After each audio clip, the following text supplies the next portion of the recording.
Hello guys! So, ito yung ginawa natin kagabi. Ayan.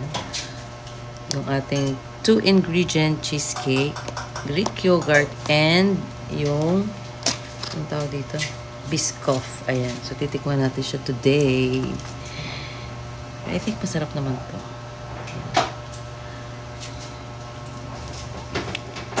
Ayan.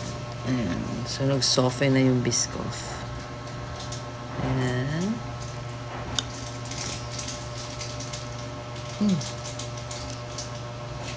Yeah, baka naman siya.